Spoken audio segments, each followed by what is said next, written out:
Hey guys, tonight we're heading into the dreamy haze of a different time where water echoes through domed ceilings, marble floors feel like warm skin beneath your feet, and the line between bathing and napping gets deliciously blurry. Welcome to the Ottoman bathhouse, the hammam.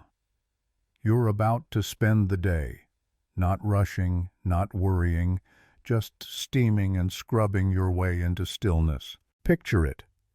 Istanbul, centuries ago. The first rays of sunlight strike the tiled roof of a grand public bath. You're already halfway down the alleyway, the call to prayer still trailing off behind you, your wooden sandals clacking gently on damp stone. Ahead, the domes of the hammam are exhaling mist into the cold dawn air. Someone inside is already stoking the fires. You probably won't survive this routine, and by that I mean you might actually melt into a puddle of serenity by the end. Fair warning. So, before you get comfortable, take a moment to like the video and subscribe, but only if you genuinely enjoy what I do here. And let me know in the comments where you're listening from and what time it is where you are. Now dim the lights, maybe turn on a fan for that soft background hum, and let's ease into tonight's journey together. You push open the outer gate. It creaks, of course. It's ancient, slightly swollen with damp from the night air, and hasn't seen oil since the Janissaries were a thing. You step into the open courtyard, where sleepy pigeons are waddling past low stone benches. Someone's sweeping quietly. You nod at him. He nods back without speaking. The hammam never shouts. It hums. The domes above you are beginning to sweat with heat trapped beneath them. You can see little puffs of steam escaping from the chimney flues. The firemen, called kulhanichis, have been working for hours already, burning wood to heat the vast kettles of water in the underfloor system that will soon warm every slab of marble in the building. No one sees them, but nothing works without them. Some historians still argue whether these men were free laborers or enslaved, or perhaps something in between, bound more by debt or duty than choice. Either way, they're always there first. You slip out of your clunky wooden nail-in shoes and feel the smooth, worn stones beneath your bare soles. Even this early, the outer corridors are gently warm, like stepping into a poem half-remembered from childhood. The smells hit you next, a mix of damp lindenwood, iron-rich water, and something else, a little herbal, a little sour. Fermented rose? Maybe just the ghosts of centuries of eucalyptus oil. No one's quite sure anymore. This first chamber is quiet. No talking yet, just the occasional rustle of cotton towels and the soft drip of water from stone basins. You move past old wooden lockers where little brass keys still dangle on faded red tassels. The building seems to be breathing around you like it knows your arrival is just the beginning. And then comes the light. Ottoman hammams were masterful at it. From the outside they look like fortresses, but inside, narrow shafts carved into the domes let sunlight pierce through in precise little beams, illuminating the steam like gold dust. It moves with the air, and you move with it, stepping into the first shaft of morning warmth. You pass a mirror. No glass, just polished metal, faintly distorted and antique. You hardly recognize your own face in it. The hammam always shows a softer version of you, one that blinks slower and breathes deeper. At this hour you're not alone, but it doesn't feel crowded. A merchant with a gray beard nods at you from the bench. He's already halfway through his first rinse. Two younger men whisper near a basin, holding long wooden combs. There's no rush. Everyone here has all day, or at least pretends to. Bathhouses like this weren't just for getting clean. They were where you unfolded. Ottoman society, for all its strict codes and elaborate rituals, had this one perfect place where time dripped slowly like water from your elbow. Outside, the world is starting to stir. Vendors shouting, carts creaking, dogs arguing over crusts of bread. But in here, the sounds are muffled, distant, irrelevant. The bathhouse is its own little country. You find a corner and sit, wrapping your pestimol, your striped cotton towel, more tightly around your waist.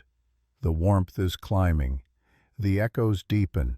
Water is being ladled, poured, splashed in rhythmic patterns that feel almost scripted. It's easy to imagine how ancient this all is.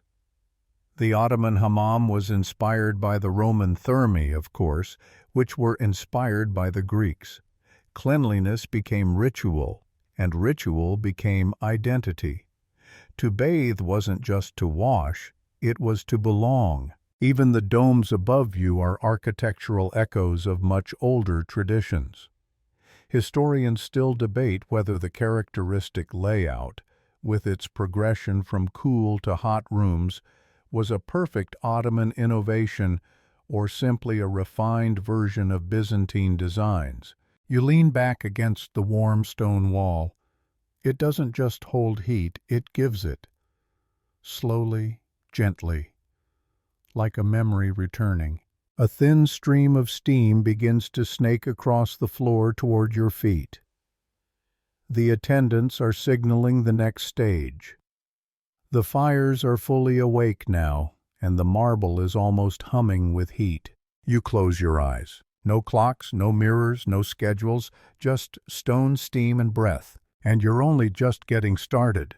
Before you ever break a sweat in the hammam, before the steam curls around your ears or the soap turns to velvet on your skin, the place must wake up. And it doesn't wake up quickly. As you sit in the dim, warm, changing chamber, soaking in the quiet murmur of others arriving, the real work has already happened.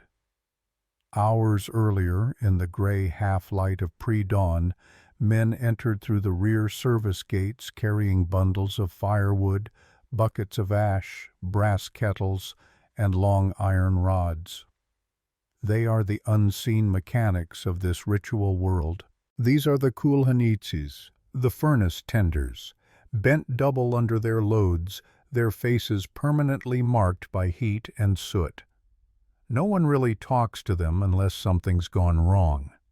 You've probably never considered how hard it is to keep a vast marble complex perfectly warm before sunrise, but they think about it constantly.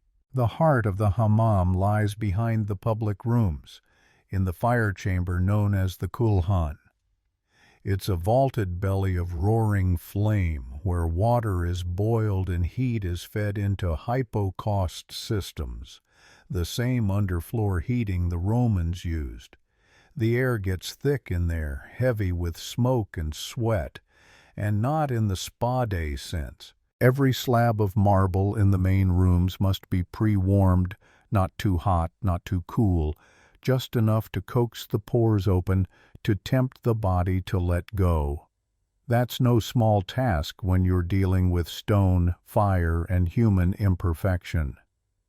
Historians still argue whether the heating methods used in the great imperial hammams were standardized across the empire or adjusted by the instincts of each furnace master.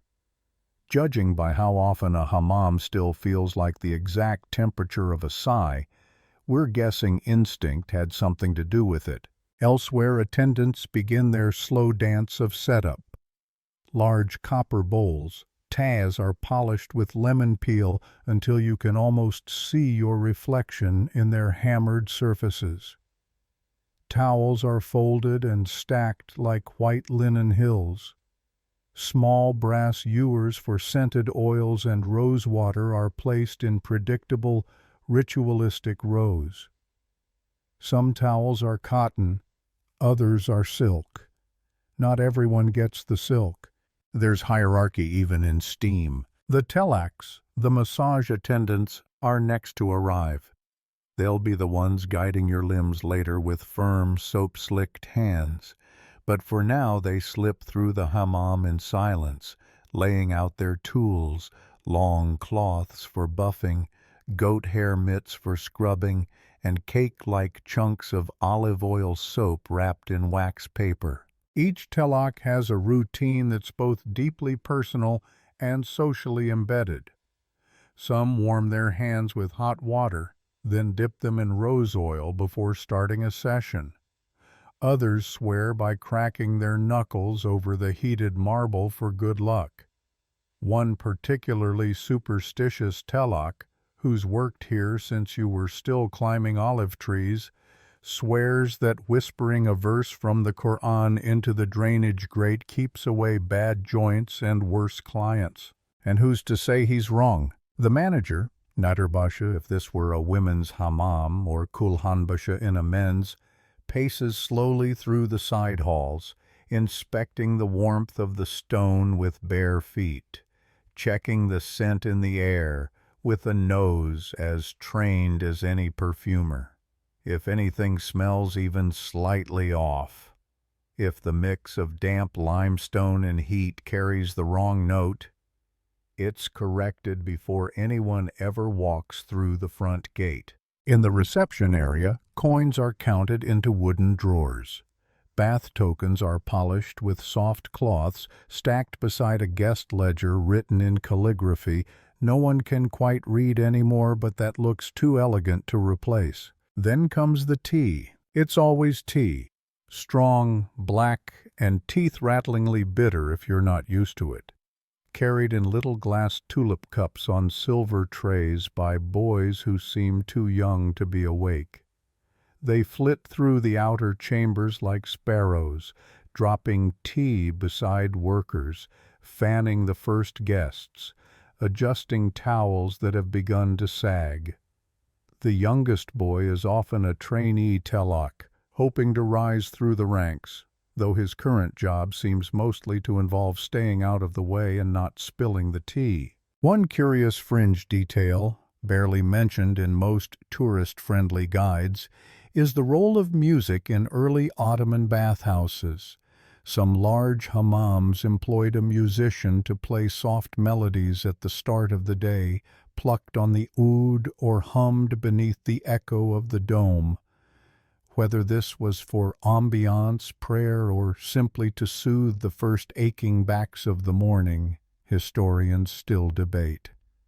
Most agree, though, that sound in these spaces was part of the architecture itself.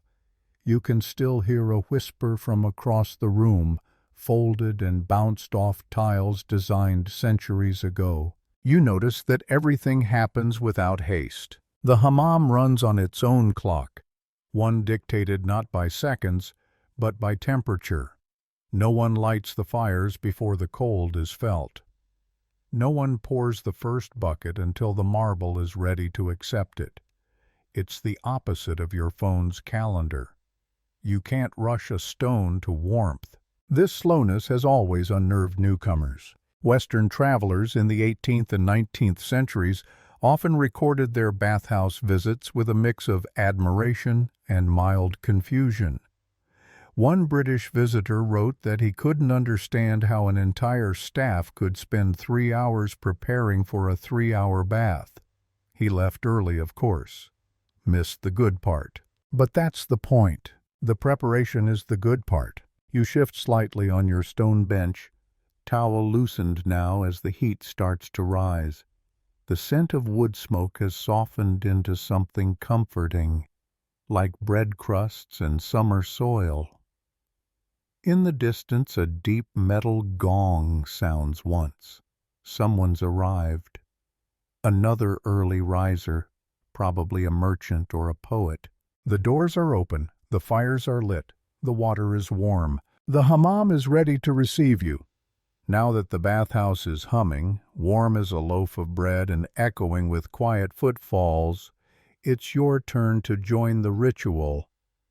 You step forward from the cool antechamber into the changing hall, soyunmaluk, a high-ceilinged room lined with wooden cubicles and dangling linen drapes. And this is where things get interesting, because how you undress here says quite a lot about who you are. Not just in terms of modesty, but class, wealth, and sometimes even politics. You slip behind a curtain and begin to loosen your garments. The outer robe, probably wool or thick cotton if you're a merchant, is folded neatly on a wooden bench. Beneath it, the inner layers come off more slowly, in rhythm with the steady hiss of water somewhere deep in the belly of the hammam. You strip down to nothing but the peshtamal, a long, flat towel with colored stripes, traditionally made of linen or fine cotton. Now, don't rush this part. The wrapping of the peshtamal is an art. Too loose, and you're risking a wardrobe malfunction by the first rinse. Too tight, and the heat will turn you into a roasted fig. Some men wear it high on the waist, others low. A subtle signal. High and careful, maybe a judge. Low and casual, a poet. Lower still, either very confident or very drunk. Once wrapped, you slip your feet into wooden clogs, nalan, their soles raised with ridges to keep you above the wet marble floors. They make a satisfying clack as you walk, an echoing announcement that you've entered a place where time moves differently. As you emerge from your cubicle, you notice something. You're being watched, not impolitely, just noticed, assessed. Because the changing room is also a theater. This is where social cues are quietly exchanged. Who's wearing the finer towel? Who came alone? Who brought attendants? Is that man rubbing rose oil into his beard or something rarer? Musk? Saffron? These aren't just personal choices. They're statements. In the Ottoman world, public bathhouses weren't neutral spaces. They reflected the layered structure of society, even while pretending not to. Here, rich and poor could bathe side by side, but they didn't always bathe together. Certain hammams had sections for the elite, private alcoves, or specific hours designated for the more influential clientele. And yet, despite all this subtle hierarchy, the hammam also functioned as a kind of equalizer. After all, everyone's sweating in the same steam. Skin is skin under soap, and no amount of silk towel can stop your face from flushing when the heat hits. You shuffle forward toward the entrance of the inner chambers. Before you go in, a bath attendant, barefoot and wordless, steps forward and offers to carry your valuables. You hand over a small coin pouch and a signet ring. He places them into a tiny carved box with your name on a tag. You're in the system now. This kind of trust runs deep. In some parts of the empire, bath attendants were considered closer than bankers, and they never forgot a regular's preferences. If you liked lemon in your water, they remembered. If you hated cold splashes on the shoulders, they'd warn the new guy.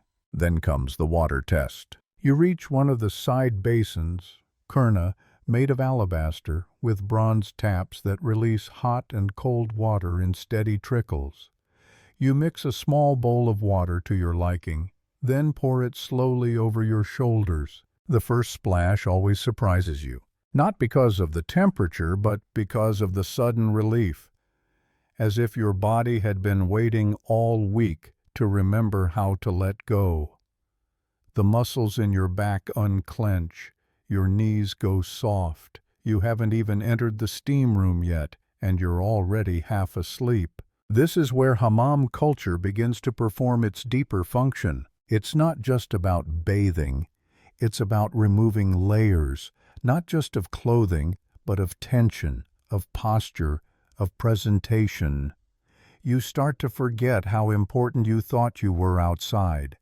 And in this space, that's a gift. A curious tidbit: Ottoman tax records reveal that some hammams generated more revenue than coffee houses and inns combined, which is impressive considering how much Ottomans loved their coffee and naps. But the bathhouse offered something neither of those could: a socially acceptable reason to do absolutely nothing for 3 hours and call it health maintenance. You glance around and notice an older man reclining near the edge of the room, eyes half-lidded, towel perfectly draped, with a half-smile that says he's been doing this longer than you've been alive. He catches your eye and gives a lazy nod. It's not a greeting, it's a challenge. Bet you can't relax as hard as I can. Another man across the hall is carefully arranging a small pouch of herbs into a cloth sachet. Mint, chamomile, maybe a hint of bay leaf. He tucks it into the folds of his towel. That's not just for scent. Some believe the heat releases healing properties. Others say it's just to cover up the smell of decades of damp marble. Historians still argue whether these herbal practices were based in humoral medicine or just old wives' tales passed down from Anatolian grannies. Either way, you're tempted to ask where he got that mint. Now that you're changed, scented, and only semi-aware of the outside world, an attendant appears and gestures toward a small archway draped in linen. It leads deeper in. No words are exchanged. Just a look, a nod, and the unmistakable invitation, "You're ready now." And so, you follow. You pass beneath the draped archway and enter a smaller, cooler space. Sokluk, literally, the cool room. The name is accurate, but not quite complete. Yes, the air here is noticeably less warm than where you just were, but it's not cold. It's gentle, tempered, like the breath of a cavern after the sun's set. It's the in-between. This is where your body pauses, like a comma between the sentence of the outside world and the long, winding paragraph of steam ahead. And here's the secret: you're not meant to be comfortable yet. That's the point. You settle onto a smooth, low bench. It's not marble, not yet. Wood, maybe stone worn by generations of damp thighs. An attendant pours you a glass of something faintly sweet. Sherbet, made from sour cherries or rose water, lightly chilled. The cup is cloudy with condensation.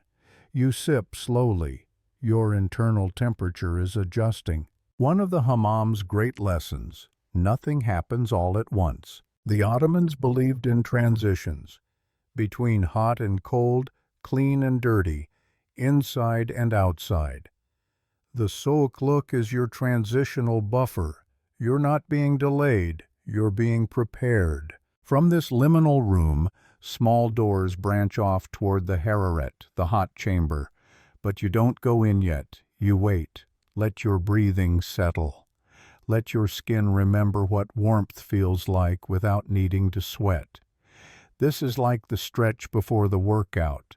But the workout is napping on a heated slab while someone exfoliates you within an inch of your life. Another attendant enters and ladles warm water into one of the side basins.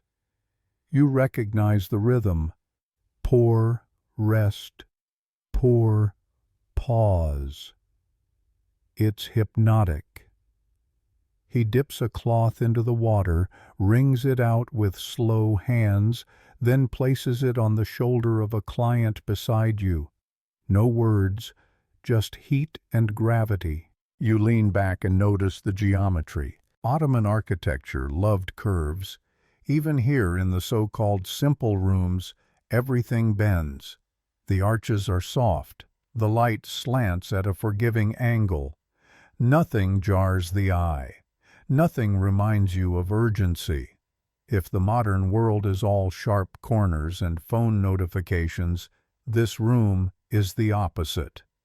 Rounded silence. Fun fact: in some grander hammams, This room doubled as a kind of social observation post.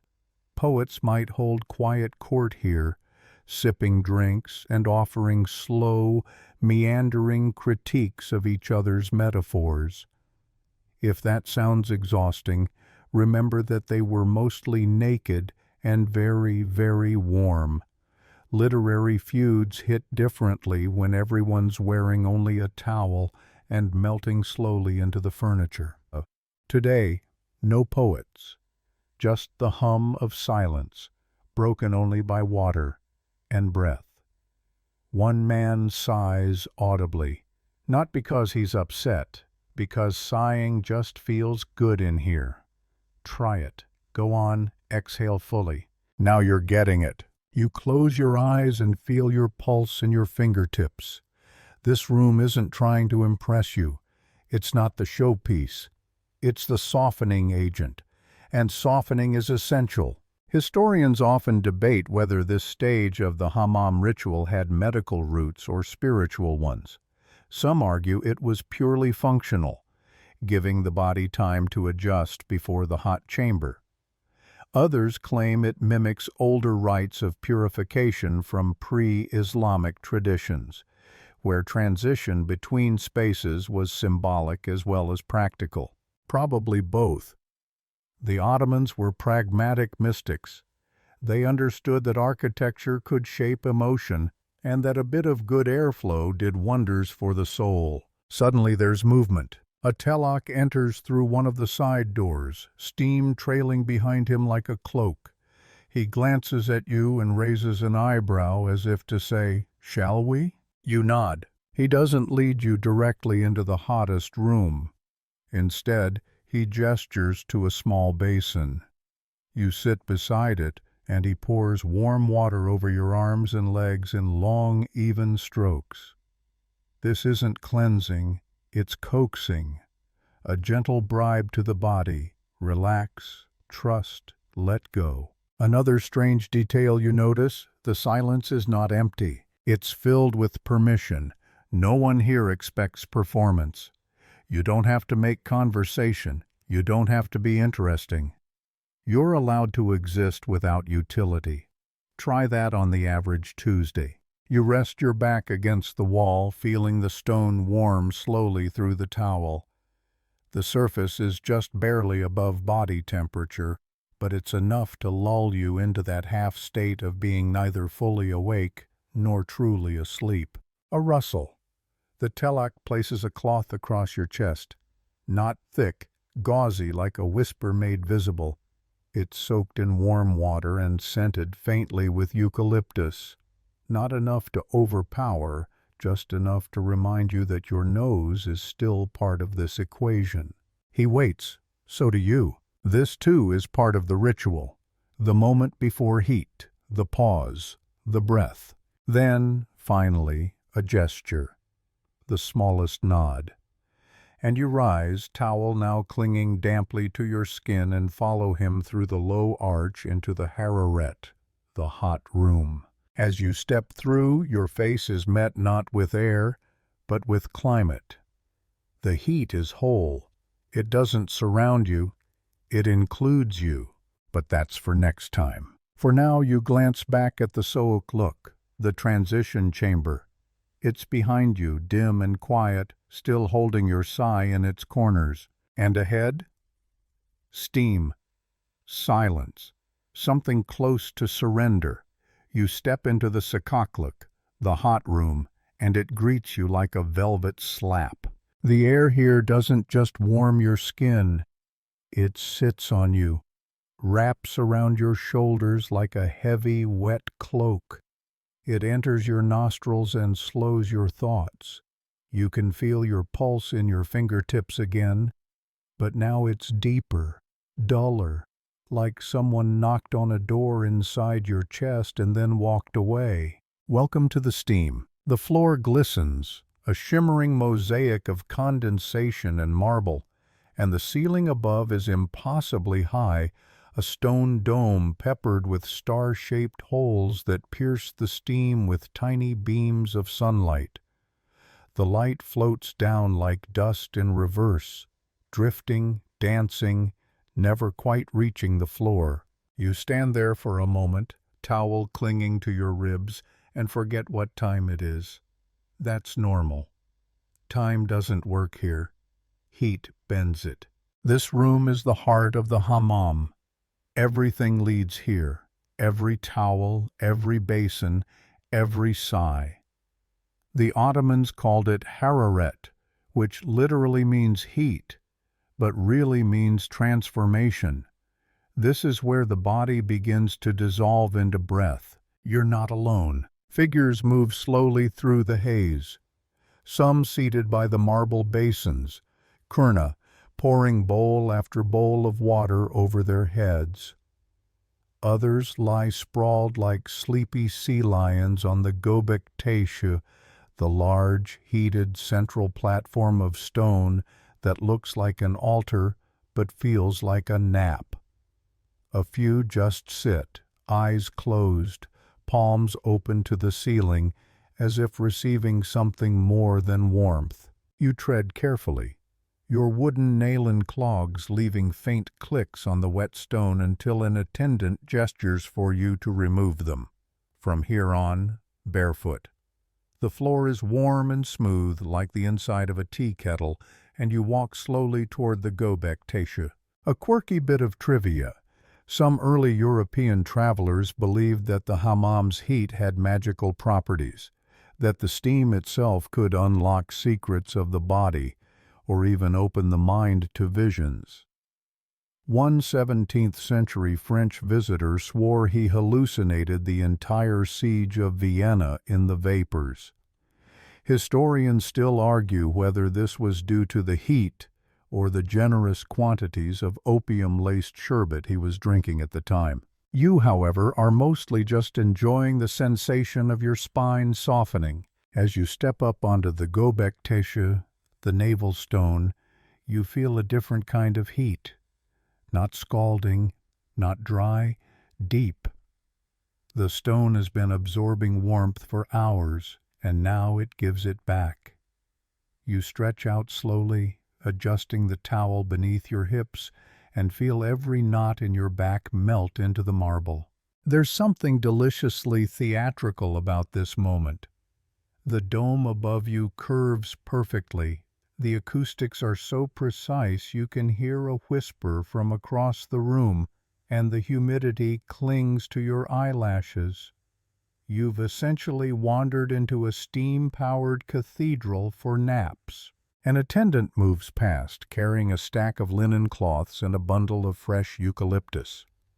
He nods at you, the kind of nod that says, "You'll make it." Then comes the sweating. Not the kind you do at the gym. This is ceremonial sweating. Gradual. You feel it begin at the back of your neck, then slowly trace your spine. Your skin tingles, then weeps. You don't feel gross. You feel sincere, like your body is finally telling the truth. And it's not just you. Everyone here is in some version of the same state, melting, reforming, barely speaking. There's a communal hush that doesn't feel enforced, just understood. Words are too sharp for this air. The only sounds are the gentle ladling of water and the occasional soft thunk of a basin being set down. Maybe a yawn. Maybe your own. You begin to notice strange little details. There's a pattern etched faintly into the stone, worn from centuries of feet. A tiny brass spout trickling warm water at just the right speed to hypnotize you if you stare too long. Someone has left a small pouch of lavender tucked into a crevice in the wall. It's either a blessing or a forgotten gift. Then your mind begins to wander in that lovely, floaty way it does when your body's finally too relaxed to supervise it. You wonder what it must have been like centuries ago, when janissaries came here after training, when poets dreamed up verses in the mist, when sultans disguised themselves to sneak in and listen to the people. All of that, maybe, happened right where you're lying. Heat keeps secrets, but it doesn't erase them. Another fun fact. Some hammams had their own astrologers on staff, not for divination, but to determine the most auspicious times to begin certain cleansings or treatments. Was it medical? Spiritual? Just marketing? The line between science and superstition steamed away long ago. A telak appears beside you, young, quiet, holding a worn casemate. He doesn't speak, he simply waits for your nod. That's next.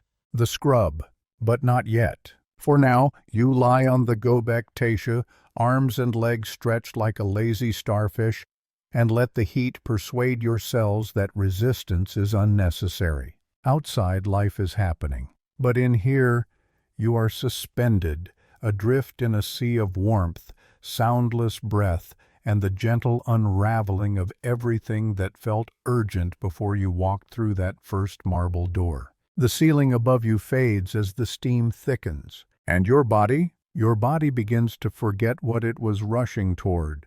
The gobek tesha has worked its magic. You feel flatter, softer, looser, like you're halfway between bread dough and a well-loved pillow. Even blinking feels like a choice now. Your skin is humming with heat, your limbs pleasantly heavy, and for a moment you wonder if you'll just dissolve completely and be absorbed into the marble forever. But no, your telak is standing nearby, kesemit in hand, ready to return you to the world of sensation. He gestures gently. Not a command, more of an invitation. Shall we scrub you back into the land of the living? You nod, or maybe your head just rolls that way and shift to a seated position. The gobek tesha sighs beneath you, releasing a little burst of warmth as your body lifts. The towel is adjusted, draped modestly across your lap, and then the process begins. First, he pours water. A brass bowl lifted high, the stream arcs down over your shoulders, soaking you again in water that feels both ancient and fresh. It's not hot, just the right temperature to make your skin sigh. The steam thickens slightly, curling around you as if watching. Then comes the kisi. It's a simple tool, a coarse mitt made of silk or goat hair, passed down in design from centuries of spa geniuses. But what it does, that's not simple at all. The first stroke across your arm surprises you. It's not painful, just persuasive, as if your old skin had overstayed its welcome and is being kindly but firmly evicted. Strip by strip, flake by flake, the talak removes a layer of you that you hadn't realized was still there. Dead skin rolls away in pale curls. The first few strokes feel strange. The fifth feels necessary. By the 10th, you are a peeled grape. And here's the odd part. Despite the intensity, it's oddly comforting, like someone is sanding down all the things that no longer serve you. The telak works with practiced rhythm, alternating between arms, back, legs. He's seen every shape of human, every shade, every freckle and scar. You're not self-conscious here. There's no room for shame when your entire epidermis is surrendering to a centuries-old spa tradition. While your skin flakes away, you can't help but remember one of those ridiculous but delightful traveler's accounts. An 18th century Englishman who insisted that the kisi removed not only dead skin but melancholy vapors from the soul. Apparently, he'd cried during his first scrub and called it a spiritual rebirth. Historians still argue whether he was exaggerating or just unusually exfoliable. The telak says nothing, but occasionally hums under his breath. A low tune, circular and slow. You begin to wonder if it's a song, a prayer, or just the sound his hands make when they fall into a rhythm. Either way, you sink into it. A few strokes on your shoulders make you flinch slightly, not from pain but from memory. How long have you been holding tension there? Weeks? Months? The mitt doesn't ask. It simply says, not anymore. Occasionally the telak pauses to pour more water, washing away what's been lifted. The runoff carries your old self, dead cells, city dust, yesterday's worries, into a discreet drain set into the floor. You watch it swirl away and feel somehow smaller and newer. Here's a fun fringe fact. In some regions of the empire, brides were required to visit the hammam the day before their wedding, undergoing a ceremonial kiss to ensure they entered marriage with new skin. A literal, clean slate. In wealthier circles, the scrub could even be performed with mitts infused with crushed pearls or gold dust. You, however, are getting the standard issue grit. And it's glorious. As the scrub continues, your mind begins to blur again. You start to associate the rough strokes with strange thoughts like, have I ever really stood still long enough to feel my own heartbeat in my kneecaps?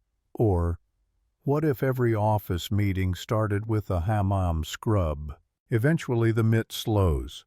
The telak pauses, then places a hand on your shoulder, not heavy, not light, and gives it a reassuring pat. You have been deemed clean. No, not just clean, stripped, buffed, clarified. You shine a little now, in the low light, your skin pink and awake. The towel is rewrapped expertly, and you're guided off the gobek teshu toward a side basin. There you sit. The telak dips a bowl and pours water over you in long, slow passes. Each one feels like a punctuation mark in a sentence you forgot you were writing. You close your eyes and let it happen. And then, nothing, just stillness. No scrub, no steam, no chatter, just your breath, the heat, the stone, the soft drip of water in the background. This is the space after effort. The moment between chapters.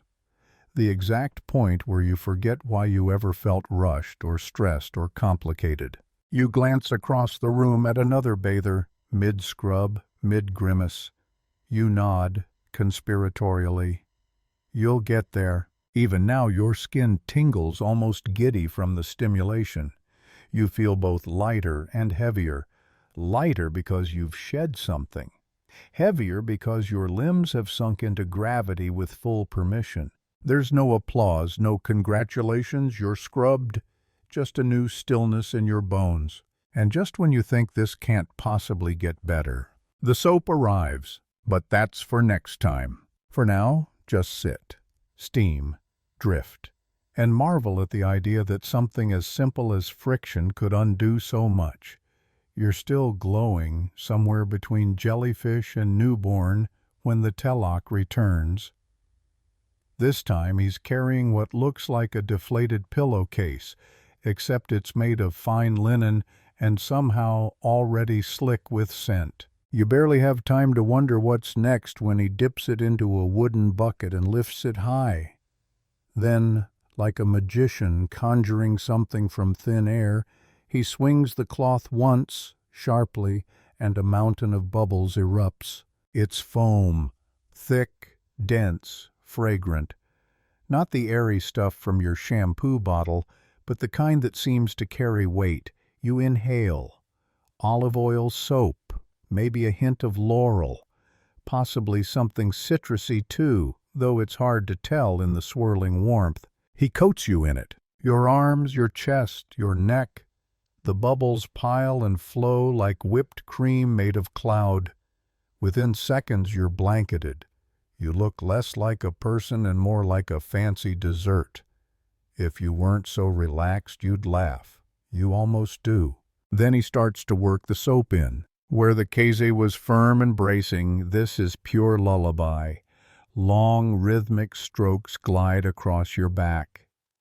Palms press gently into your shoulders. Elbows dig in just enough to let you know you're still made of muscle. The foam warms further with your body heat, and you're not entirely sure if your skin is being massaged or slowly dissolved. Both, maybe. You've heard of massage before, who hasn't? But this is something else. There's a humility in it.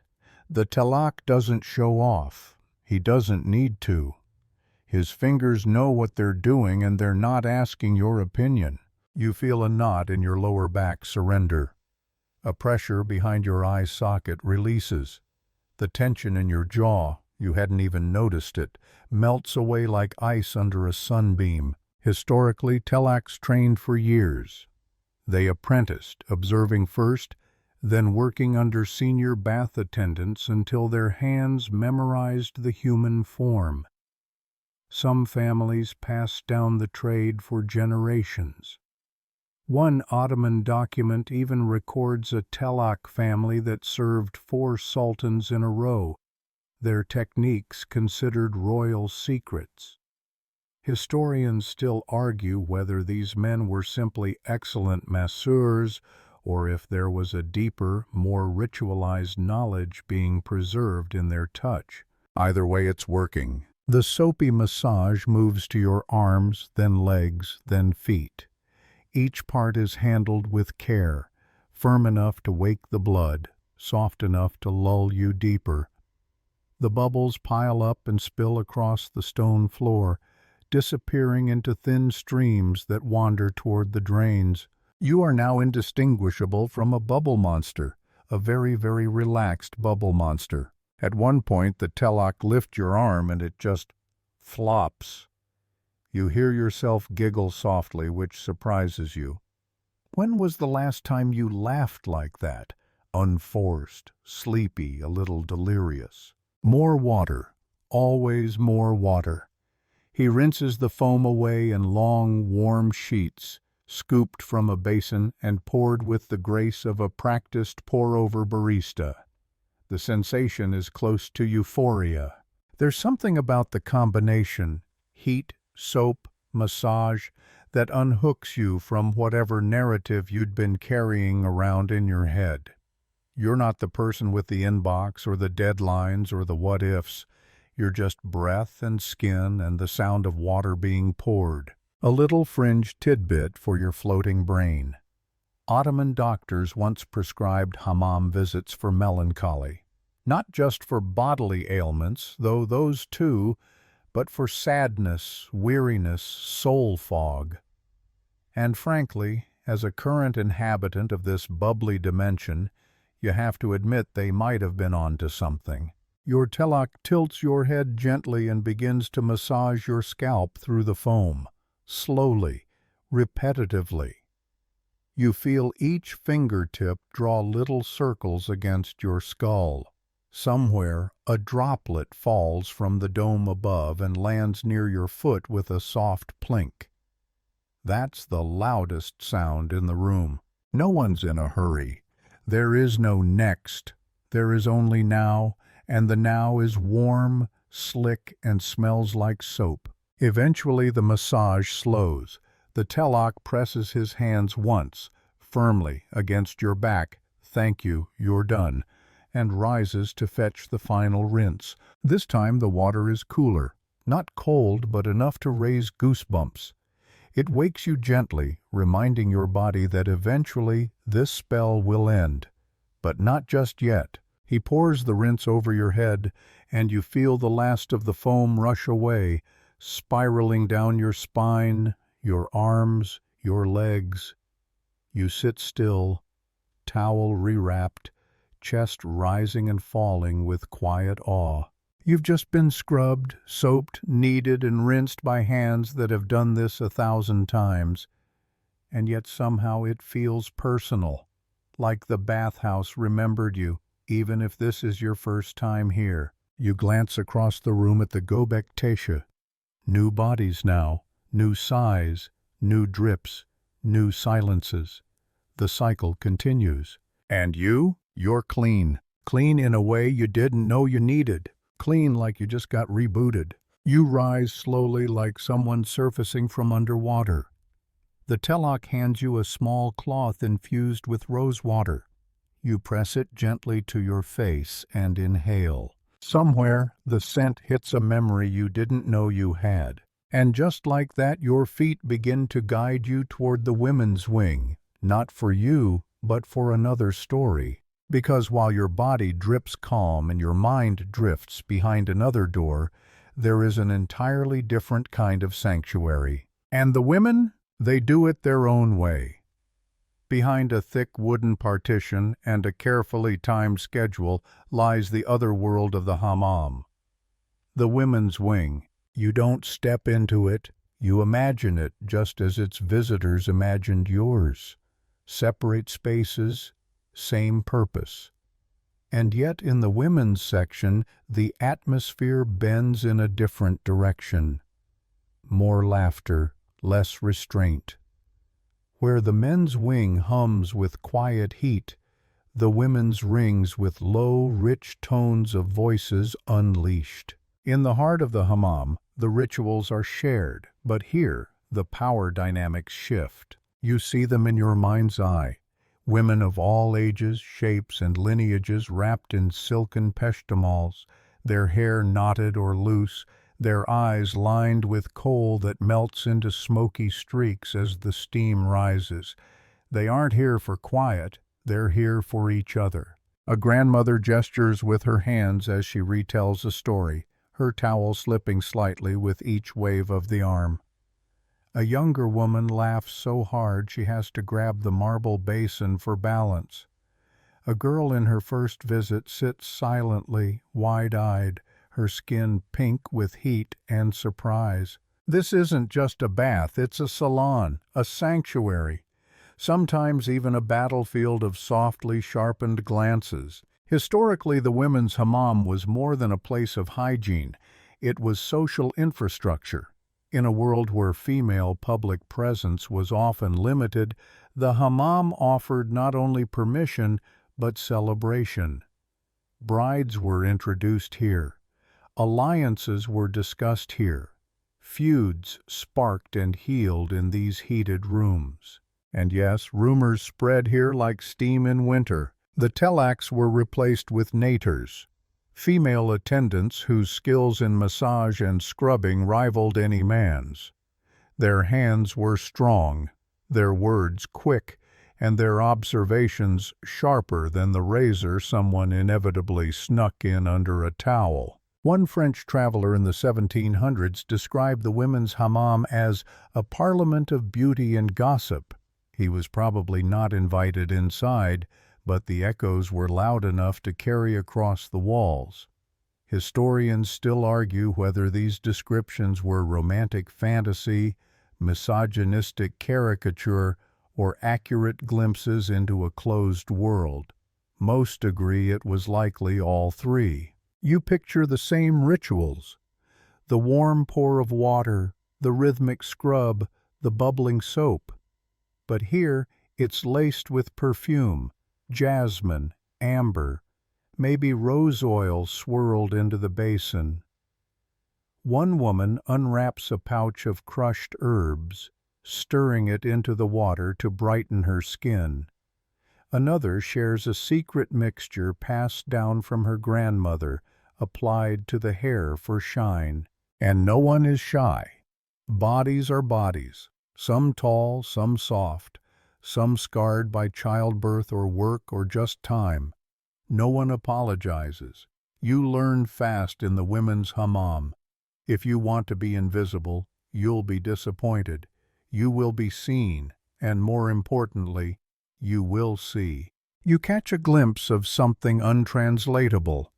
A woman adjusting the towel of a stranger who nodded off on the Gobek Tesha. A quiet gesture, intimate, not intrusive. It says, "I see you, I'll cover you." It's not about modesty, it's about care, and this care is threaded through everything. The naters glide through the steam like ghosts with good posture, dipping bowls into the basins, kneading calves, rinsing backs. Some are mothers, others are unmarried, independent, sharp-tongued, and tireless. Their lives are stitched into these stone walls. You can't study the hammam without them. A curious fringe detail. In some towns, matchmaking began here. Mothers of eligible sons would quietly observe potential brides as they bathed, not for beauty alone, but for grace, manner, how a girl laughed or spoke to an elder. It sounds intrusive, and perhaps it was, but to many women this was a rare form of influence in a world that rarely handed them any. You imagine a group clustered near the far basin, sipping sherbet from small brass cups, discussing everything from childbirth to Ottoman court scandals. The words are fast, layered, unstoppable. One joke hits and the whole room erupts. Even the Natchers smile. There's no ceiling here for ambition, only steam. The architecture, too, carries different weight. The light that filters through the star-cut holes above seems warmer. It glows on cheeks damp with heat and laughter. The walls echo more here, not just with voice but with feeling. The whole place vibrates with shared experience. And in the middle of it all, a silence, not awkward, not tense. The good kind. The shared hush that comes after the last bowl of water has been poured. When your head leans back against the marble, your limbs are wet noodles and the room sighs as one.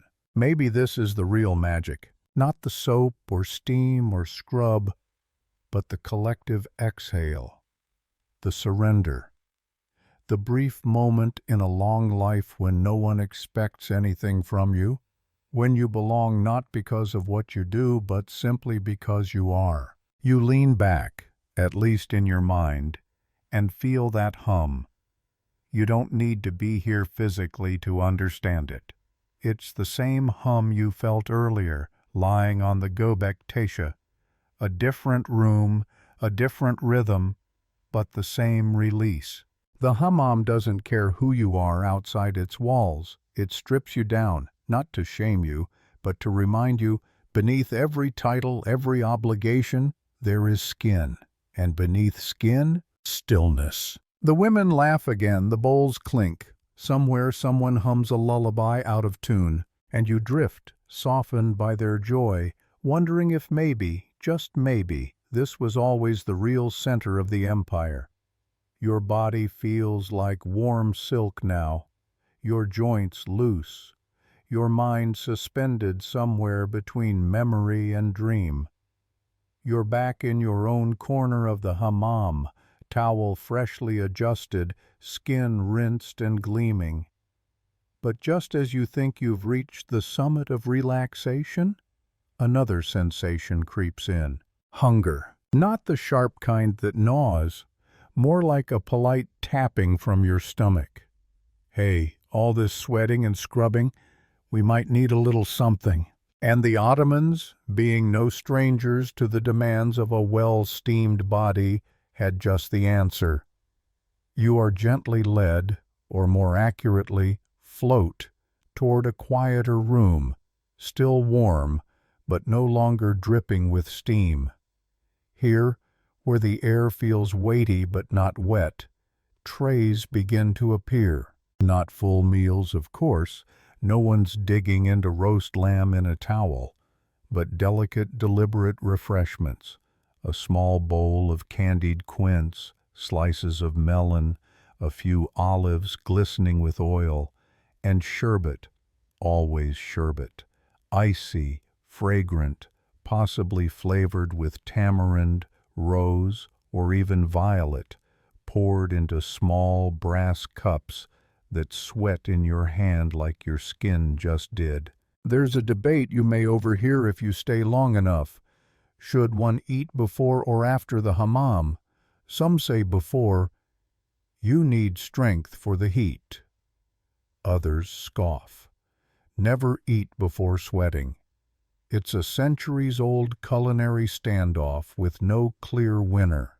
Historians still argue whether the hammam's snack rituals were influenced more by ancient Roman bath customs or local Anatolian hospitality? Probably both. The Ottomans were masterful borrowers, folding traditions into themselves like layers of pastry. You, however, just focus on a slice of cool melon. It slides across your tongue, sweet and crisp, a perfect counterpoint to the heat still radiating from your skin. You didn't know food could taste like a sigh. You take another bite, a grape, a sip of sherbet. The sour sweetness floods your mouth and hits some reset switch in your spine. You feel alive. And here's a fringe detail that might surprise you. Ottoman physicians often debated the medical properties of sherbet. Some argued it balanced humors, especially after exposure to prolonged heat. Others believed its acidity cut through melancholy and restored clarity. It was also a common gift among lovers and political rivals alike, a beverage that said, "I wish you well, but also maybe sweat less." As you nibble, the room around you becomes a scene of gentle replenishment. Bathers murmuring, a few chuckles, one man eating a fig so slowly it's practically a meditation. A woman in the far corner quietly wringing her hair into a towel while sipping from a rose-patterned cup. And then, of course, there are the moments when digestion becomes a debate. You overhear one voice warning another, "Never go back into the hot room after eating. Your stomach will turn to soup." Another responds, "That's only if you eat walnuts." A third joins in, "Only raw walnuts. Roasted is fine." It's a culinary Talmud of hammam wisdom. And you smile because somehow it matters deeply right now. But it's not just the snacks. It's the pause. The way the hammam builds in a moment for nothing but sitting still, towel wrapped, fingers damp, lips sticky with fruit. This isn't indulgence, it's architecture for the soul. A breeze drifts in through a high window, just a whisper of air, but it cools your skin in a way that feels orchestrated. Someone near you pours a bit of cold water on their ankles and lets out a soft, involuntary, "mmm." You do the same. It's perfect. And while this might feel like an afterthought in the ritual, food in the hammam has long been ceremonial. In wedding baths, the bride might be fed sweets while being serenaded. In post-childbirth cleansings, nursing mothers were given fennel tea and soft cheese to rebuild their strength. Even sultans, on rare anonymous visits, were said to enjoy sugared almonds in secret chambers. What you're eating now may be humble, but it's part of that same lineage. Each bite, a nod to centuries of taste, touch, and timing. And just when you think you might never move again, a soft bell rings from somewhere distant. It's not a call to leave, it's more of a suggestion, a gentle reminder that there are still rooms waiting. The kind of sound that says, when you're ready, the steam will welcome you again. You place the grape stem aside, fingers slightly sticky. A towel is handed to you, warm, dry, and faintly scented with mint. You wrap it around your shoulders like a shawl. And in this small gesture, this wrapping, this gesture of enclosure, you feel something ancient click into place. Outside, people are rushing. Carriages clatter, markets bustle, coins change hands. Inside, someone is savoring the final slice of quince. You stand slowly, not because you must, but because you want to. Your belly hums with contentment. Your skin sings quietly, and somewhere behind your eyes, a softness settles in that no meal ever quite delivered before. Next, more warmth, more stillness. But first, one more sip of sherbet. You ease back into the steam like returning to an old friend. Your belly, now filled with sherbet and fruit, seems to radiate its own subtle heat. It blends with the warmth of the sikakluk, creating a low simmering sensation that spreads outward from your core. Not discomfort, just awareness. A full-bodied hum. Around you, the room has shifted slightly. Fewer bodies now. The volume of chatter has lowered to a near whisper, if it exists at all. Even the marble seems quieter, as though it too is digesting. This is the hammam's afternoon lull. There's something hypnotic about it. The way steam curls differently. The light from the star-shaped dome holes slants lower, richer, warmer, amber instead of gold. Time once again is losing shape. You slide back onto the Göbek Teche. It's still warm, still radiant, but now it welcomes you with a slower breath. You lie down, arms at your sides, one foot barely touching the edge, and let gravity reclaim you. You don't think about your to-do list or your inbox or whether you replied to that message. You just are. It's here in this quiet drift that something peculiar happens. Your thoughts begin to feel different. Not gone, but rearranged, less tangled, like steam has entered your skull and gently smoothed out the wrinkles of your day. A memory surfaces, random, irrelevant.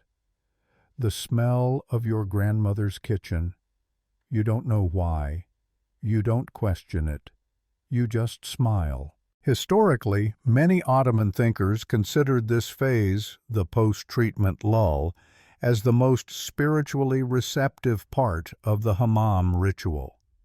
The body, now purified and soothed, became a better vessel for reflection. Some even said this was the moment closest to divine stillness. Others, more grounded, insisted it was just a glorified nap. Historians still argue whether this stage was truly meditative or merely the result of excellent hydration and low blood sugar. You, lying here half-soaped and fully blissed out, are in no position to weigh in. Your skin, freshly scrubbed, feels like silk. Every movement glides. There's no friction, no resistance. You could roll off the stone like a drop of oil, but you don't. You stay. Nearby, someone snores softly, not loud enough to bother, just loud enough to say, "I trust this room." You become aware of your breath again. In through the nose, hold, out through the mouth. The rhythm matches the room. Even your lungs have surrendered to the hammam's tempo. And then, because the Ottoman hammam was never just about stillness, you catch the soft footfall of an attendant. Another rinse is coming. He doesn't ask, he doesn't explain, he simply pours. The water this time is room temperature, neither shocking nor indulgent. It rolls across your chest like a story you've heard before but still love. You imagine it washing away the last traces of tension hiding in your shoulders, your jaw, your calves. You imagine your thoughts, too, rinsed clean. A strange historical note for your melting mind. Some 16th century physicians claimed the hammam could realign one's temperament, as in the medieval theory of humors, black bile, yellow bile, phlegm, blood. Too melancholic, more steam, too choleric, cold rinse and a long nap on the marble. It was spa treatment as medical philosophy. You stretch an arm across the stone. It slides easily, skin smooth and damp. You watch a drop of water travel down your forearm, glistening in the soft light. That drop is doing more work than most people on a Monday. Around you, others mirror your stillness. This isn't a room full of strangers anymore. It's a slow-moving constellation of bodies in varying states of peace. One figure rises to leave, their footsteps echoing softly. Another enters, fresh towel over one shoulder, eyes already half closed. The cycle continues. And in this lull, this breath between the more active rituals, you begin to realize something. The hammam isn't just a place, it's a rhythm, a choreography of heat, water, breath, silence, restoration. You don't use it, you enter it, you join it.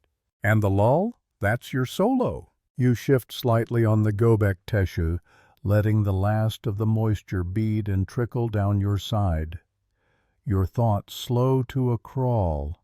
Maybe a single sentence repeats in your mind, "I didn't know I needed this," or maybe just, "Stay here a little longer." One more fun fact before your brain turns to mist. Some Ottoman poets referred to the hammam as the womb of the city, a warm place of rebirth, a safe space where identities dissolved and people re-emerged, not as warriors or merchants or courtiers, but as skin, breath, silence. And lying here in this afternoon hush, you understand what they meant. You don't need to do anything now. You've entered the quiet heartbeat of the bath, and if you listen closely, you'll hear it in your chest too. Just don't move yet. The next rinse can wait. Eventually the water stops pouring, the attendants retreat, the murmurs fade, and you're left in that deliciously rare state of being. Nothing pressing to do, nowhere urgent to be, and absolutely no one expecting you to think clearly. You're no longer melting, you're just gently hovering inside your own skin. Which makes it the perfect time for a question that's floated through hammam history like steam through a keyhole. Was this medicine? Not just comfort, not just tradition, but actual prescribed, doctor-approved, empire-endorsed healing? Ottoman physicians certainly thought so. Many of them, anyway. Bathhouses were tightly woven into the fabric of early Islamic medicine, which itself inherited the humoral theory of the Greeks and Romans. You remember that. The old idea that your body was ruled by 4 fluids: blood, phlegm, black bile, yellow bile. Balance those, and you're well. Disturb them, and everything from gout to heartbreak might follow. So what better place to rebalance them than a chamber of precise heat, regulated humidity, fragrant herbs, and rhythmic cleansing? Doctors wrote full treatises on it. When to bathe, how long to stay, whether to start with a scrub or a massage, what kind of steam was best for melancholia, which mineral salts might ease the hot liver or cold spleen. Entire schools of thought debated whether a pre-steam rinse with lemon water could cure headaches or whether that was just superstition.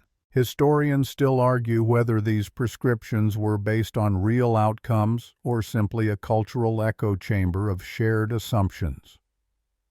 But the bathhouse doors remained open.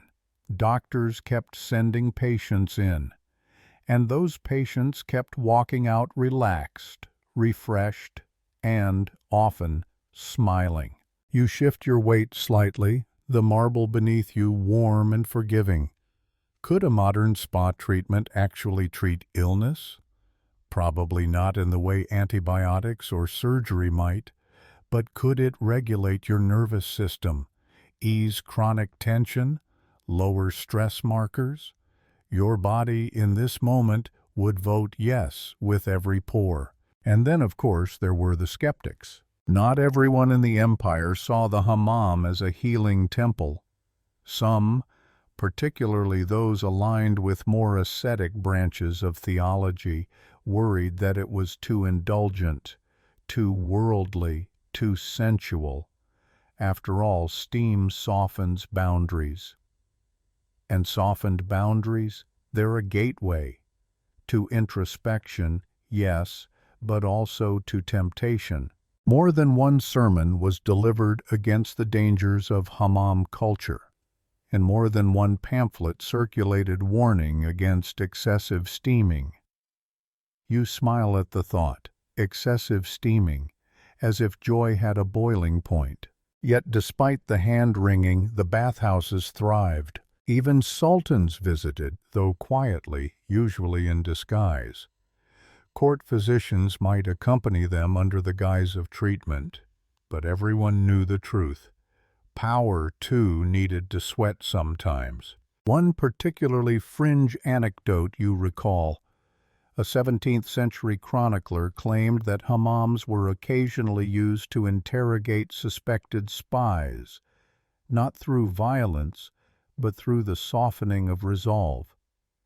"Let the steam loosen their tongues," he wrote. Whether that was metaphor or method, well, the story steams away into mystery. You wonder now about the others around you. That elderly man lying quietly by the basin, was he sent here by a doctor for his joints?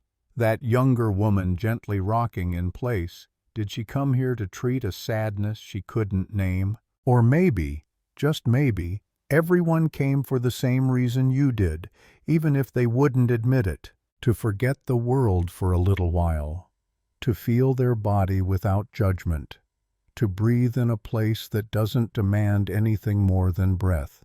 A soft clang echoes somewhere, a ladle dropped, a sneeze follows, someone chuckles. You let your eyes drift shut again. Your arms feel longer now, your legs heavier. The towel on your lap is barely more than suggestion, and still you feel completely held. A scholar once described the hammam as architecture designed to mimic the human womb, rounded, humid, enclosed, muffled, a place to dissolve and reform. You believe him now, and just when your brain begins to wander again, maybe into the territory of whether you should bring your friends here someday or whether there's a place like this back home, someone sits beside you. They don't speak. They just lower themselves carefully, let out a soft sigh, and rest their palms against the warm stone. You are not alone in this floating space. And isn't that part of the medicine too? Not just the heat or the herbs or the steam, but the presence of others, strangers or not, sharing this quiet space of softness and self-forgetting. A few drops of water land near your arm, kicked up by someone's basin. They tickle your skin and vanish. You smile again. The room breathes, so do you. The treatment continues, even if no one calls it that anymore. The hammam has no clocks. No one taps a watch here. No loudspeaker reminds you that your time is up. But still, there's a rhythm, a sense of progression. You begin to feel it now, an almost imperceptible shift in the energy, something winding down, a soft exhale after the long inhale of heat and water. You sit up slowly, towel draped around your shoulders, and take in the room with new eyes. The steam is thinner now. The sunlight slicing through the star-shaped holes in the dome has shifted just enough to tell you that it's later. Not late, there's no rush, but time has passed. You've been changed.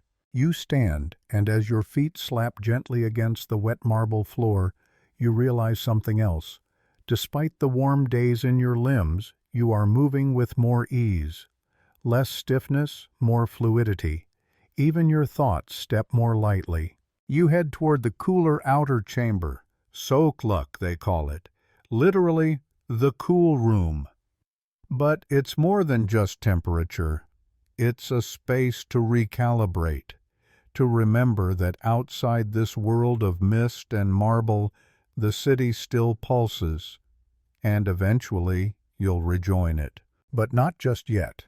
You find a seat along the edge of the room, wooden, with cushions slightly damp from earlier guests. The walls are tiled in floral patterns, blue and green winding together like vines frozen mid-bloom. Somewhere nearby, a window is cracked open, letting in a breeze so delicate it might as well be imagined. And then you see it.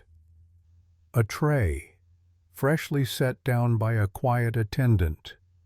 More sherbet. A few almonds, dried apricots, plump and sticky. You reach for one without thinking. The sweetness blooms on your tongue. It's not hunger now. It's ritual, a return to sensation, a soft tether pulling you back toward earth. This is the part many visitors overlook, the cooling down, the slow re-entry. But in Ottoman etiquette, this phase mattered. Too abrupt a return to the outside world was thought to be dangerous, shocking the system, disturbing the balance just achieved. It was common advice: linger in the soak look. Let your body remember its boundaries. Let your skin dry naturally. Speak softly, if at all. And this wasn't just superstition. Historians still debate whether the post-bath pause was based on medical wisdom or simply social grace. Either way, it stuck, and you feel the wisdom of it now. Nearby, two men are quietly dressing. Their conversation is low, reverent, not because the topic demands it, but because the room does. One chuckles at something, the other nods slowly, like they've both remembered something worth carrying home. In one corner, a young boy is being helped back into his linen shirt by his father. The boy's hair is still wet, sticking to his forehead. He grins, teeth bright, and the father ruffles his head gently. No words, just warmth. There's a mirror here, slightly fogged, rimmed in brass. You glance into it and see yourself, or someone you almost recognize. Your skin glows. Your eyes are softer. Your shoulders no longer carry whatever they did when you arrived. And that's when you remember the rules. Because as gentle as the hammam is, it comes with its own quiet code. There are no written signs, no posted prohibitions, but the culture is clear. Respect the space. Speak in murmurs. Don't splash like a duck. Don't gawk. Don't rush. And never under any circumstances bring drama into the steam. Violations were rare, but they happened. A man expelled for shouting, a pair of lovers caught slipping into an unused chamber.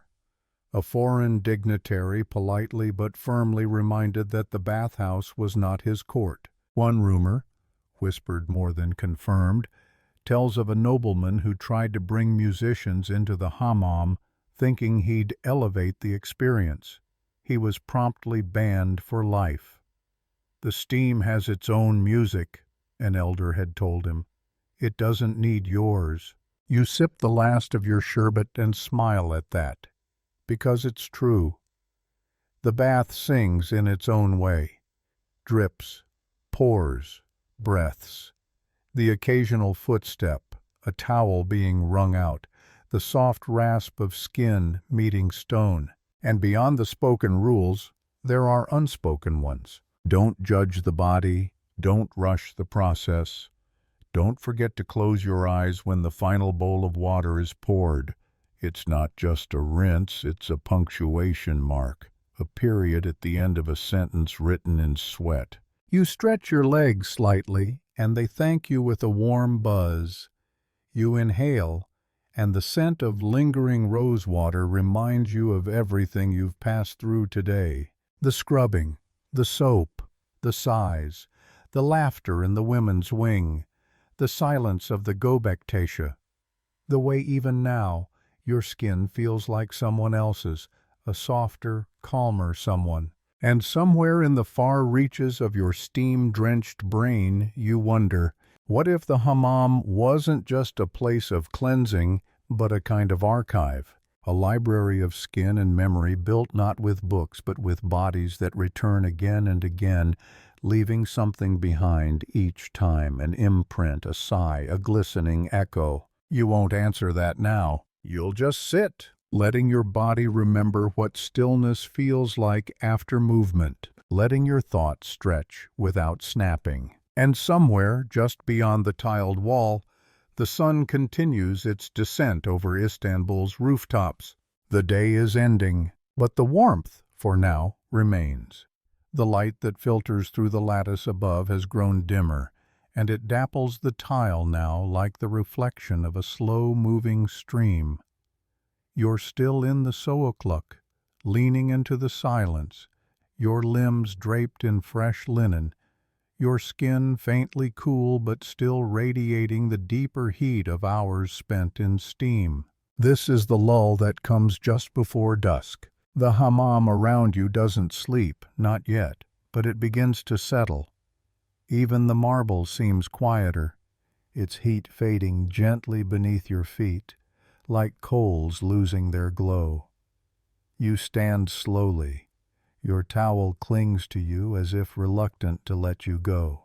You move through the corridor that leads toward the dressing room.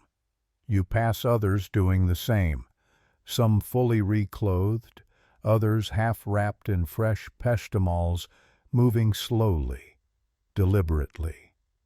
The air grows cooler with each step, not harshly so, but in a way that whispers, "You're returning now." You step into the soyun malik, the changing space where this whole ritual began.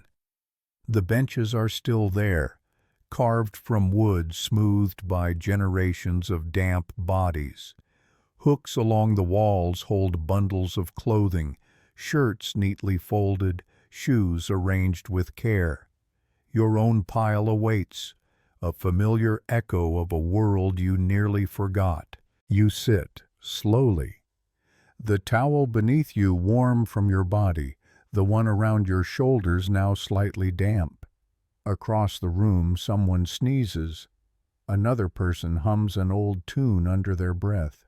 And then, one of your favorite moments in this entire long rhythm, the act of dressing. Not rushed, not robotic, but meditative. Your hands move slowly, drawing on sleeves that feel almost foreign now. Your limbs, softened by heat and massage, glide into fabric like silk into water. Your skin resists nothing. You catch a glimpse of yourself in a small mirror near the corner. This person, flushed, calm-eyed, slightly dazed, is not quite the one who walked in. You tilt your head, curious. When did your jaw unclench? When did your shoulders stop curling forward? Clothing now is not a return to armor, but a gentle re-entry, a layering back into identity. But maybe you think not all of it. Maybe you can leave something behind here. The rush, the tension, the noise you've carried for too long without noticing. A bowl of rose water sits near the exit. You dip your fingers in, press them lightly to your temples, your neck. The scent is soft, nostalgic in a way you can't quite place. A memory not your own. Or maybe it is, reawakened by heat and silence. Historically, this phase of the hammam visit was seen as just as essential as the steam itself. It wasn't an afterthought. Doctors of the Ottoman court often prescribed specific timings for rest after the bath, some advising at least an hour of stillness and light clothing, warning that sudden exertion or exposure could undo the benefits entirely. Historians still debate whether these guidelines were rooted in true observation or simply inherited medical dogma. But standing here, your fingertips tingling from the temperature change, you can understand the logic. Your body, made pliable by warmth, now asks only one thing: let me move slowly. You sit for a moment longer, fully dressed but still grounded. You sip one final cup of water, cool, plain, perfectly dull, and it tastes like clarity. The attendant returns, eyes gentle, hands folded. He offers a slight nod, not a dismissal, not a prompt, just a quiet acknowledgement that you've reached the edge of the ritual. You nod back, and then shoes. They slide on easily, though your feet feel new inside them, lighter, more honest. You stand, your balance intuitive now. No more second-guessing of steps. You pause at the doorway, not because you've forgotten anything, but because leaving feels strange, not unwelcome, just surreal, like stepping out of a painting you've been part of, like waking up in reverse. And here's a little-known historical tidbit to warm the end of this slow transition. In the late 17th century, certain hammams in Istanbul had poets in residence, yes, really, men who would sit near the exits and recite short verses to bathers as they departed, not for entertainment, but for reflection, a gentle reweaving of words to help the mind follow where the body had already gone. Some of those verses survive. One goes, "You came as ash, you leave as flame, but burn softer now and carry no smoke." You don't hear a poet today, but the silence says enough. You step out from the dressing room, the door swinging softly shut behind you, and as your foot touches the cool stone of the hammam's outer corridor, the air greets you. It's different here, crisper, drier, carrying the faintest echo of city sounds. Evening has arrived. The sky outside is fading into indigo. And you? You're not who you were. You are warm where you once held cold. You are loose where you once gripped tight. You are soft but steady, and you move forward slowly, one breath at a time. The steam may stay behind, but the stillness walks with you. Outside the city hums, softened by distance, muffled by the thick stone walls that have held generations of footsteps, sighs, and rinsed away regrets. But inside the hammam, you linger just a little longer in the in-between. The kamakan, or entrance hall, awaits. You step into it quietly, almost reverently. The architecture shifts here, less steamy, more ornate. High wooden ceilings curve overhead like a gentle canopy, polished with time. Stained glass panels catch the last light of day, scattering gentle reds and blues across the tiled floor. You walk through them like passing through fragments of a dream. This is the final pause. You settle into one of the low wooden divans arranged around the walls. A cushion beneath you gives way with a sigh. You mimic it. The warmth from your body still radiates outward even now. Even here. Your shirt clings slightly to your skin, dry, but barely. Your face glows, not from exertion but from release. Across the room, others sit in this same slowed rhythm. Some chat in low voices. Some drink tea poured from slender-necked kettles into tulip-shaped glasses. You hear the clink of sugar cubes dropped in. You hear quiet laughter, not the loud kind that breaks space, but the soft one that knits it tighter. You are not rushed. No one tells you to leave. The hammam doesn't eject. It exhales. And as you sip your own tea, its warmth curling inside your ribs, you remember something curious. The kamakan wasn't always just a waiting room. In the golden centuries of the Ottoman Empire, it served as a social heart. Deals were made here, poems shared, secret letters passed, friendships rekindled, apologies offered. Historians still puzzle over how many political decisions were softened in these fragrant, hazy corners, how many conflicts dissolved in the warmth of lemon tea and clean skin. Perhaps not all, but some, enough to matter. You sink further into your cushion, the curve of your back finally matching the rhythm of the day. Someone nearby is talking about dinner plans. Another is tying their shoes, but no one moves too fast. That would break the spell. And you're beginning to understand something that's been whispered through this entire experience, even if it was never spoken out loud. This isn't just a bathhouse. It's a recalibration chamber, a place that erodes the hard edges of the outside world and smooths them into something pliable, softer, maybe even kind. There's a legend, half true, half dream, that Sufi mystics once used the hammam as preparation for spiritual vision, not to purify necessarily, but to dissolve ego. In the steam, all titles are lost. In the rinse, old fears wash away. You emerge not holy but hollow, cleared out so the divine might echo louder. Maybe that's too lofty. Or maybe that's exactly what's happening. Because even now, sitting here with a final cup of tea warming your palms, you feel lighter than you felt in weeks, not just cleaner, emptied of something you didn't know you carried. And isn't that what healing sometimes is? Not fixing, just releasing. A young attendant appears, broom in hand, sweeping a few errant drops of water into a neat pile near the threshold. He doesn't look at you. He doesn't need to. His presence is enough, a soft punctuation to your sentence of stillness.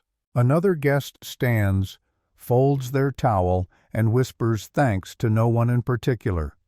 You hear it, you feel it, you finish your tea, and you rise. As you make your way toward the final doorway, the one that leads outside, you pass a small shelf by the entrance. It holds forgotten items. A comb, a coin, a single gold earring without its pair. You pause, not to take anything, but to appreciate that even here, people leave bits of themselves behind. You step out, and there it is, the city in twilight. Istanbul doesn't wait. The street outside is alive again. Cats weave through alleyways, lanterns flicker in the breeze. The call to prayer echoes in the distance, not loudly but with familiarity. The scent of grilled meat wafts from a vendor's cart down the block. But you are untouched by the noise. Or rather, you now know how to walk through it without letting it stick. You feel the heat still coiled around your spine, the quiet still folded in your chest. And though you are clothed again, shoes laced and shoulders squared, you walk with the softness of bare skin. You are dressed for the world, but you carry the hammam inside you now. You don't go far. The city waits, yes, but you linger just outside the hammam's heavy wooden doors, beneath an old fig tree whose limbs stretch like a lazy yawn over the cobbled street. The air is cooler now, evening properly arrived, and everything carries that familiar hush, the pause between daylight and darkness. Your skin, still faintly dewy, feels every shift in the breeze. You don't shiver. The warmth you've absorbed over the last hours has settled deep in your bones, like coals banked beneath ash. Not hot, just steady, held. You walk slowly. The streets around you are beginning their own transformation. Lamps are being lit, their glass panes smudged with age. A shopkeeper rolls down a shutter, whistling something older than either of you. Someone waters plants along the windowsill of an upstairs flat. A cat perches on the ledge and blinks at you as if to say, "Ah, you've bathed." And you have. Not just your body, but time itself seems rinsed, softened, restructured. You pass others who've left the hammam minutes or hours before. You can tell them instantly. They walk like you, unhurried, elastic, slightly luminous. Their eyes are calm in a way the rest of the world hasn't caught up to yet. They don't glance at their pocket watches or talk too loudly. They're still inside, just a little. And so are you. It's then that you realize you've become part of a long, slow river. This ritual, this sequence of steam and stillness and social breath, has folded you into itself like it did 1,000 others before you. Every drop of water in that marble basin carries the memory of past hands.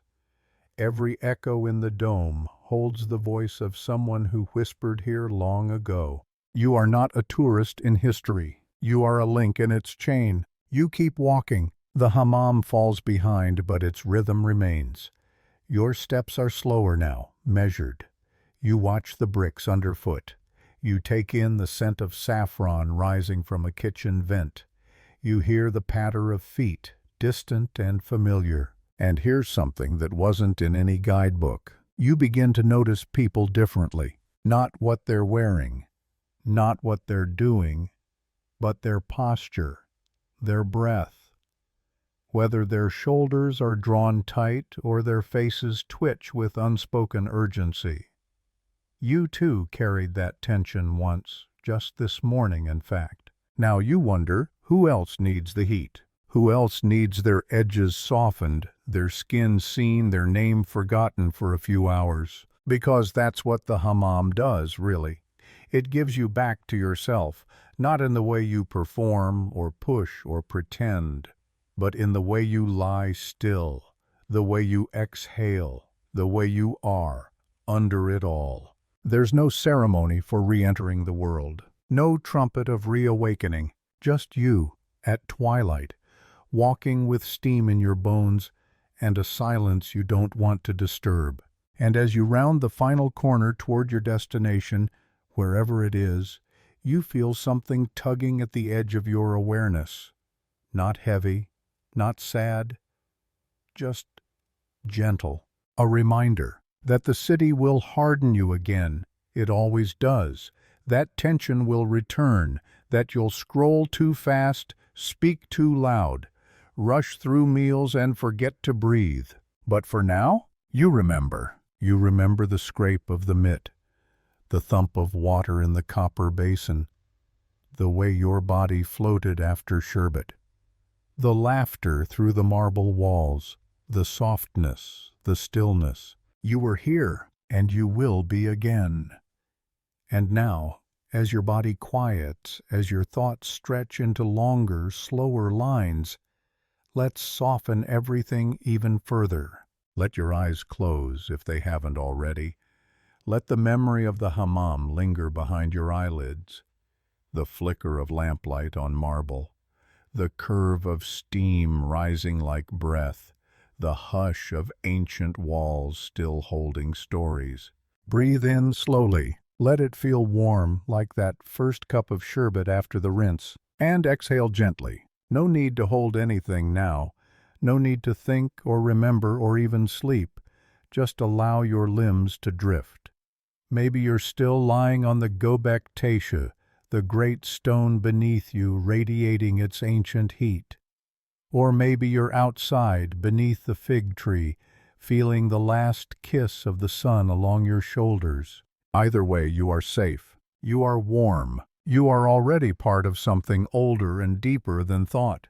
The hammam was never about scrubbing away dirt. It was about uncovering what was already there. Stillness, softness, space.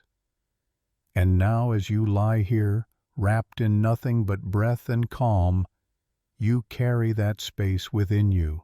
Let it glow. Let it settle in your chest like embers that never quite go out. And as the sounds fade and your breath slows and sleep begins to take its place beside you, may you carry the warmth of the bath into your dreams.